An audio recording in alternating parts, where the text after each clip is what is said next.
반갑습니다. 여러분 언약궤 잘 아시죠? 언약궤 사진을 한번 띄워주시겠어요? 네.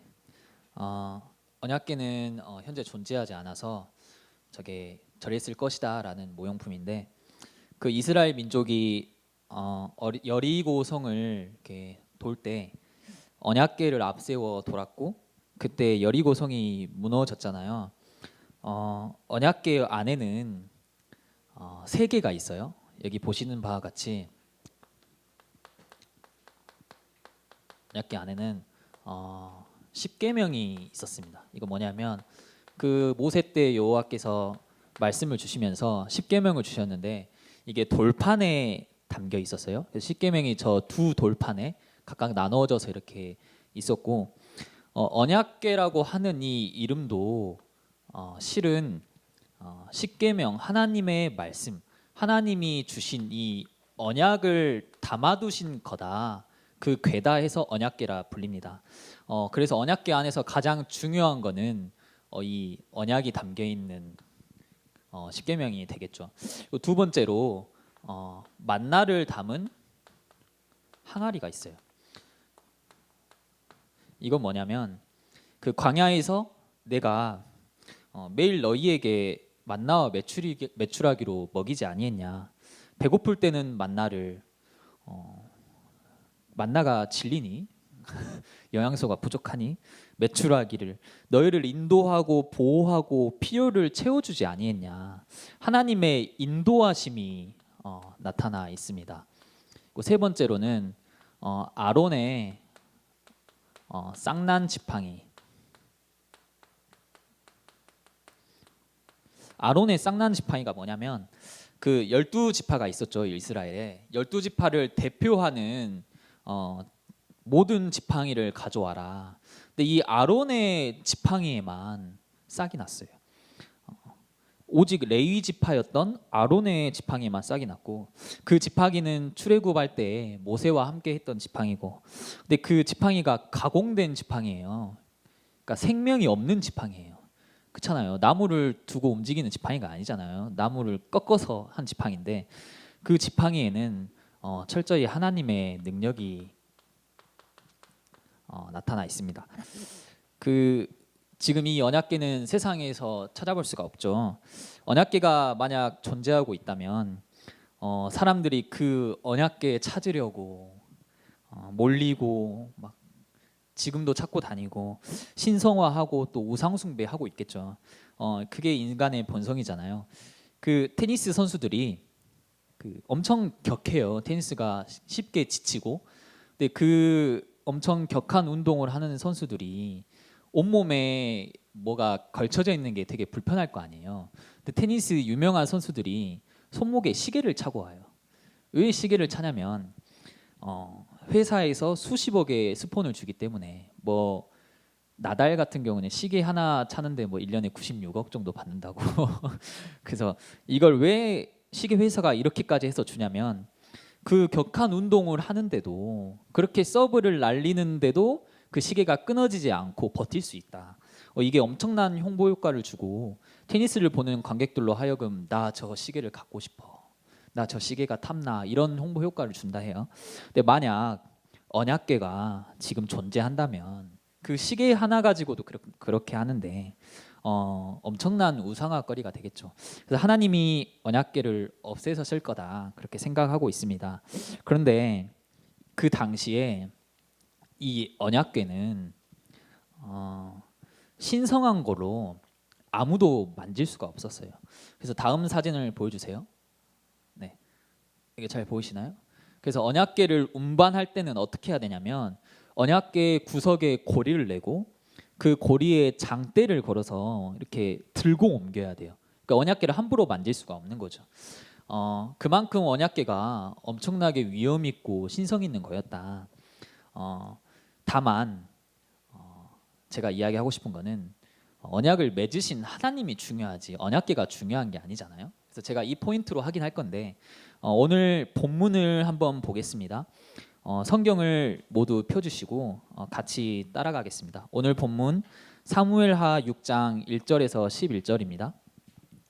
그 본문의 배경은 다윗이 이스라엘의 왕이 되고 그동안 방치되었던 언약궤를 이렇게 예루살렘으로 가져오는 상황이에요. 이게 무슨 상황이냐면 그 보통 왕이 어떤 거를 시킬 때 또 왕의 그 권위가 있기 때문에 직접 나서지 않아요. 엄청 중요하지 않는 이상 부하를 시키거나 아니면 어떤 충신을 시켜서 일을 하게 하죠. 그래서 한 나라에는 대사라는 직책이 있어요. 그래서 한 나라의 수장이 모든 곳을 이동할 수 없고 또 이동하게 되면 위험하니까 본인을 지켜야 되고 그래서 그 나라를 대신하거나 이 왕을 대신하는 대사를 보냅니다. 근데 1절에 보시면 언약궤를 다시 되찾아오는데 왕이 직접 움직여요. 다윗 왕이. 그리고 1절에 무려 3만 명이나 뽑아요. 언약궤를 가져오는데 그 당시 3만 명은 엄청난 숫자입니다. 지금의 3만 명과 비교할 수 없고 전쟁을 하는 것도 아니고 어디 나라에 침투하는 것도 아니고 언약궤를 옮겨오는데 3만 명이나 투입을 시켜요. 다윗 왕이 언약궤를 얼마나 중요하게 여겼는지 보여주죠. 근데 3절에 두 인물이 나와요. 우사와 아효. 우사와 아효라는 두 인물이 그 언약궤를 만질 수가 없다 했죠. 그래서 소를 이용해서 소가 수레를 끌고 언약궤를 끌고 오는데 그때 그 우사와 아효가 그 수레를 몰고 있는 거예요. 6절에 어떤 일이 있었냐면 그들이 낙원의 타작마당에 이르러서는 소들이 띠므로 우사가 손을 들어 하나님의 궤를 붙들었더니 소를 끌고 있는데 소가 이리저리 막 발버둥 치는 거예요. 그 인간이 아니기 때문에 자기 뜻대로 이렇게 막 날뛸 때가 있잖아요. 막 이리저리. 그러다 보니까 언약궤가 막 흔들리고 떨어지려 하니까 그때 우사가 손을 들어 하나님의 궤를 만져버립니다. 언약궤는 신성해서 아무도 만질 수가 없었고 그래서 각 언약궤 고리에 저렇게 장대를 꽂고 들고 갔는데 근데 우사가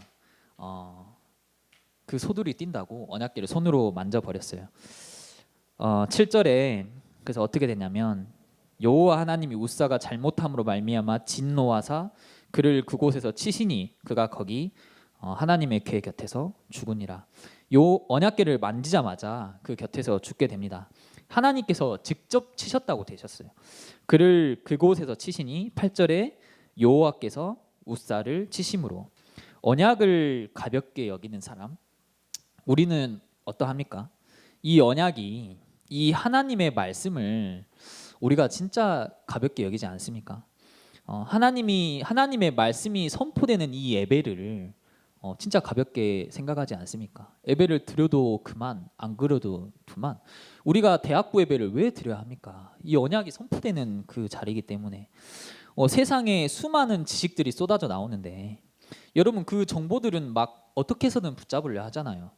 저는 그 라면을 한 달에 2번 이상 먹으면 안 좋다라는 말을 듣고 제가 실제로 라면을 2번 이상 안 먹게 되더라니까요. 그런 세상에 쓸모없는 지식들은 내가 어떻게든 마음에 각인하고 붙잡는데 매주 선포되는 이 언약, 또 우리가 묵상해야 될 이 성경 말씀에서 보여주신 언약은 우리가 너무나도 가볍게 여기는 이 언약은 하나님이 우사를 직접 치실 정도로 엄청난 겁니다. 그래서 9절에 다윗이 그걸 보고 그날에 여호와를 두려워하고 언약궤가 오는 것을 두려워하는 거예요.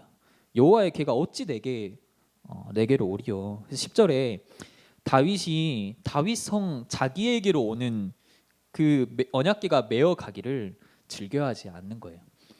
우사가 죽는 것을 보고 여호와의 위엄에 놀라고 신성한 하나님이 두렵고 무서웠겠죠. 그러다 보니까 이 언약이란 게 엄청 위험 있고 놀라운 거라 결국 11절에 그 언약궤가 오벳 에돔의 집에 머물게 됩니다. 다윗이 원래 다윗 성으로 언약궤를 메고 갔어야 되는데 너무 두렵고 무서워서 오벳 에돔에 잠시 머무르는데 근데 여기서 놀라운 일이 일어나요. 오벳 에돔의 집에 3달 동안 잠시 있었는데 여호와께서 오벳 에돔과 그의 온 집에 복을 주시니라. 11절에 나와 있죠. 이 언약의 소중함을 알고 언약궤를 집에 모시는 일을 주저하지 않고 언약 안에 있기만 했는데, 그 언약궤를 집에 보관만 하고 있었는데 그 사람과 온 집에 축복이 더해집니다. 엄청나죠. 그래서 이 말을 듣고 12절에 다윗이 그 일을 듣고 하나님의 궤를 기쁨으로 메고 그 집에서 다윗성으로 메고 올라갑니다. 이 언약궤가 다시 예루살렘으로 돌아오는 걸 보고 참 여기서 다윗의 성품이 나오는 게 14절에 다윗은 정말 하나님을 경외했구나, 이 언약을 사모했구나라고 느끼는 게 여호와 앞에서 힘을 다해 춤을 춰요. 다윗이 그 한 나라의 왕이잖아요. 채통을 지키고 위엄을 지켜야 되는데, 그 영화나 드라마 보시면 내가 왕이다, 왕명이다 막 이런 말이 있잖아요. 왕명이 곧 법이고 왕이 그 나라의 한 수장으로서 엄청난 권력이 있고 왕이 하라 하면 다 해야 되는 그 위엄 있는 왕의 자리인데, 이 신하들이 다 보고 있는 자리에서 언약궤가 들어오는 걸 보고 엄청나게 춤을 춰요. 다윗이 왕이 되기 이전에는 언약궤가 다른 민족에게 빼앗겼었고 언약궤를 회복했지만 사울 왕 때 이 언약궤가 완전히 방치되어 있었어요.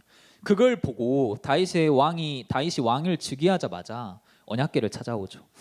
자신이 한 나라의 왕이지만 진정한 이 나라의 왕은 하나님이구나, 그 언약이 담긴 언약궤를 돌아오는 것에 엄청나게 좋아합니다. 여러분 그 CBDIP 지난주에도 이야기했죠. 커버넌트, 이 언약. 참 아이러니합니다. CBDIP를 수도 없이 꺼내고 또 꺼내고 여러분에게 언약을 수도 없이 말하지만 왜 실제로는 여러분이 이 언약을 붙잡지 못할까? 붙잡으라 해서 붙잡아지는 건 아닌 것 같아요. 경험에 의하면 왜 여러분이 언약으로 시작하지 않을까? 말씀에서는 아멘, 언약 붙잡아야 하는데 실제로 언약을 붙잡지 않을까? 여러분 삶 속에 여러분 언약으로 시작하지 않고 여러분의 기준과 여러분이 꿈꾸는 비전과 그림 가지고 여러분 인생을 본인 스스로 설계하고 있잖아요. 왜 이게 와닿지 않을까? 현실의 내 모습과 너무 달라서 저는 그렇게 생각해봤어요. 진짜 우리가 이 언약의 의미를 모르고 있지 않을까? 의미를 모르니까, 언약이 얼마나 중요한지 모르니까 이 언약을 붙잡을 수가 없는 거죠. 여러분 진짜 언약이 담긴 의미가 뭡니까? 언약이 주는 의미가 뭡니까? 영성합숙에서 그 담임 목사님이 이 언약에 대해서 풀어주시는데 이게 언약이구나. 그때 저도 많이 느끼게 된 것 같아요. 이 시간 창세기 15장을 한번 같이 살펴보겠습니다. 창세기 15장입니다.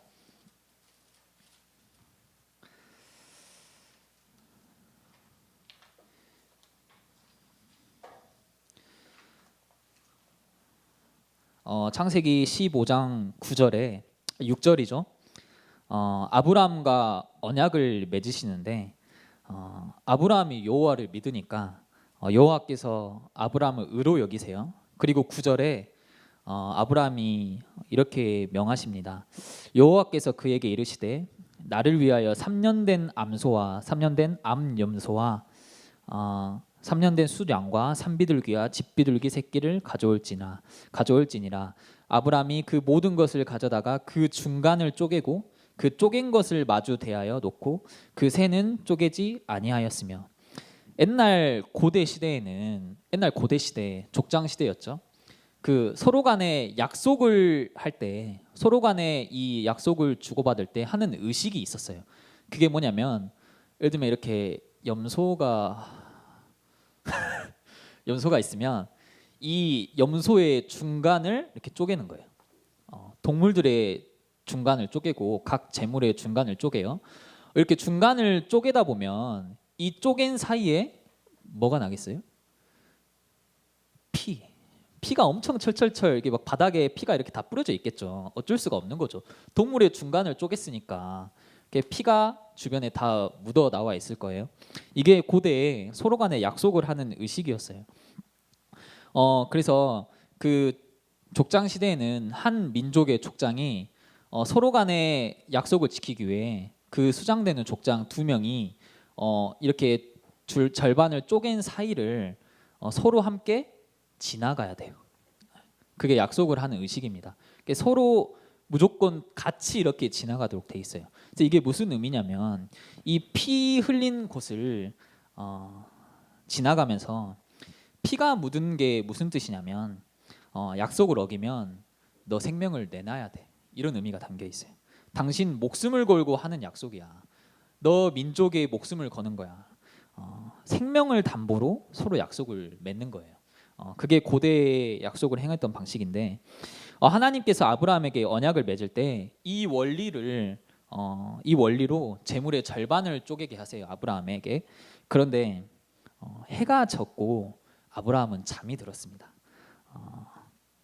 그리고 그 12절에 나와 있죠. 해질 때 아브라함에게 깊은 잠이 임하고 17절에 해가 져서 어두울 때 연기 나는 화로가 보이며 타는 횃불이 쪼갠 고기 사이로 지나더라. 그날에 여호와께서 아브라함과 더불어 언약을 세워 이르시되 내가 이 땅을 애굽 강에서부터 그 큰 강 유브라데까지 내 자손에게 주노니.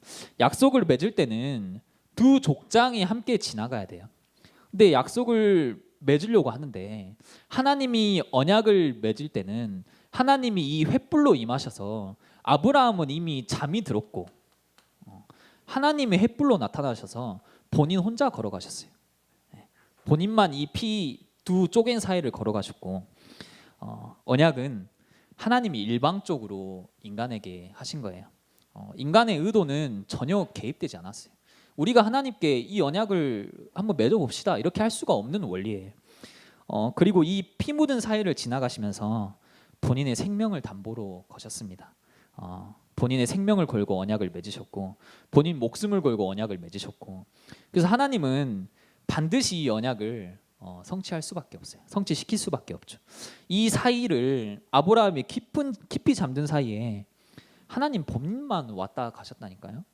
우리는 이 언약을 붙잡지 못하면 우리 생명을 지금이라도 내놔야 되는데 우리가 이 사이를 걸어갔더라면 우리는 오늘도 실패하는 삶 속에 우리 생명을 내놔야 되는데 우리는 이미 죽었어야 되는데 하나님이 본인만 걸어가셔서 본인의 생명을 걸고 이 약속을 이루셨습니다.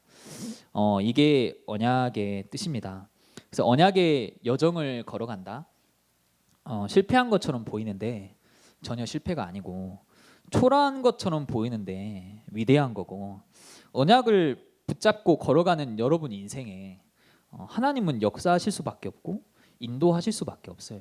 이 언약을 하나님이 직접 이렇게 하셨기 때문에 여기에 더 나아가 아브라함에게 이 언약을 말씀하시면서 어떤 것도 이야기해 주셨냐면 창세기 15장 13절에 여호와께서 아브라함에게 이르시되 너는 반드시 알라 내 자손이 이방에서 객이되어 그들을 섬기겠고 그들은 400년 동안 내 자손을 괴롭히리니.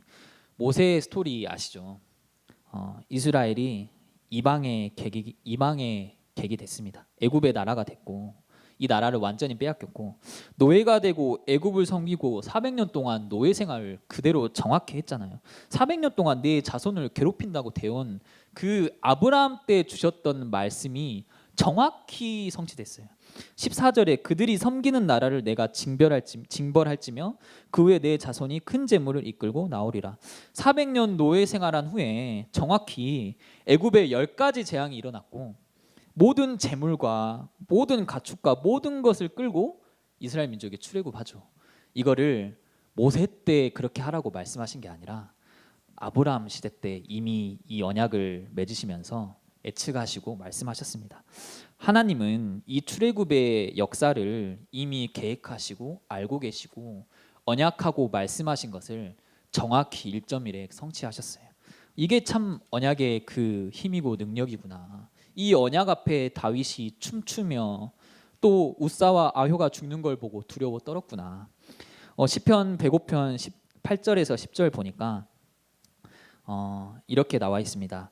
그는 그의 언약 곧 천대에 걸쳐 명령하신 말씀을 영원히 기억하셨으니 이것은 아브라함과 맺은 언약이고 이삭에게 하신 맹세이며 야곱에게 세우신 율례 곧 이스라엘에게 하신 영원한 언약이라. 하나님은 본인의 생명을 담보로 이 맺은 그 언약은 천대에 걸쳐 명령하신 그 영원한 말씀입니다. 다윗 너와 맺은 그 언약은, 다윗아 너와 지금 맺은 언약은 이미 내가 아브라함 때 말한 거야. 이미 내가 야곱과 이삭에게 말한 거야. 하나님의 그 언약은 천대에 걸쳐 영원한 말씀으로 그게 성취되고 응답이 됩니다. 여러분, 언약으로 시작해야 합니다. 저는 이 본문을 묵상하는데 정말 많은 생각이 들었어요. 언약의 여정, 말로는 저도 언약의 여정이 중요하다, 언약을 붙잡아라, 말로는 여러분께 잘할 수 있죠. 근데 나도 모르는 사이에 참 제 인생을 자꾸 제 기준으로 설계하는 거 있죠. 제 비전을 제가 꿈꾸는 걸로 생각하고 당장 내일에 또 한 주 한 주를 내가 계획 세워놓은 거에 시작하고 내 의를 드러내고 내 모습을 드러내려 하고, 하나님의 언약은 하나님의 본인의 피를 그 피 사랑의 결속으로 맺어주셨습니다. 마지막으로 사무엘하 6장 16절, 오늘 본문에 사무엘하 6장 16절에 보니까 이렇게 나와 있습니다. 다윗의 아내이자 사울 왕의 딸이 미갈이란 존재가 있는데, 미갈이 이렇게 행동을 했어요. 다윗이 여호와 앞에 춤추는 걸 보고 심중에 그를 업신 여겼습니다. 무시하고 미친 사람 취급하고 조롱하고, 결국 사무엘하 6장 23절에 죽는 날까지 그의 자식이 없었어요. 저주를 받았고, 많은 사람이 조롱합니다. 언약의 여정이 뭐야? 그걸 걸어간다고? 세상 사람들은 비난하고 미친 사람 취급하고, 여러분 그 유튜브 댓글 이런 데 보세요. 얼마나 욕하는지. 이 사람들이 이 영적인 지식이 무지해서 이 종교를 욕하고 그리스도를 욕하고 예수를 욕하고, 개 중에 심지어 우리조차, 우리 렘넌트 여러분조차 언약 잡은 사람을 업심 여기고 비난하고 있지 않습니까?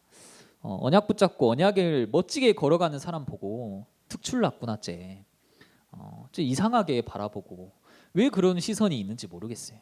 뭐 잘난 척 한다고 비난하고 시기하고 질투하고, 때로는 언약을 그렇게밖에 못 잡았냐고 무시할 때도 있고, 본인은 얼마나 붙잡는다고. 이게 우리의 모습이지 않습니까? 여러분 이번 한 주는 진짜 이 언약의 의미를 깊이 생각하면서, 또 이 언약계의 의미를 깊이 생각하면서 다시 한번 묵상해 보셨으면 좋겠습니다. 언약계에서 가장 중요한 거는 이 하나님의 언약이었고, 하나님의 언약을 붙잡은 그 여정은 반드시 하나님이 인도하십니다. 그 인도하는 여정에 하나님은 아론의 쌍난 지팡이처럼 모든 능력을 우리에게 주실 겁니다. 이게 언약의 여정에 걸어갈 때 여러분에게 임한 응답입니다. 말로만 CBDIP가 아닌 진짜 참된 언약의 의미를 묵상해 보면서 그것으로 시작해 보셨으면 좋겠습니다. 다 함께 제가 설교를 마치면서 기도하겠습니다. 하나님 참 감사합니다. 하나님 목숨을 담보로, 하나님 생명을 담보로 우리에게 이 언약을 맺어주시니 감사합니다. 하나님 때로는 이 언약이 너무 허황돼 보이고 내 것이 아닌 것처럼 여길 때가 참 많습니다. 하나님 그럼에도 불구하고 아브라함이 믿으니 의로 여겼던 것처럼 하나님 우리가 이 언약 앞에 믿음으로 나아갑니다. 하나님 우리가 매 순간 하나님 말씀을 붙잡게 하시고 매 순간 하나님의 은혜 가운데 이 언약의 여정을 걸어갈 수 있는 대학부가 될 수 있도록 인도하여 주세요. 하나님 여정을 걸어가는 그 인생 가운데 하나님께서 인도하시며 능력으로 함께하여 주세요.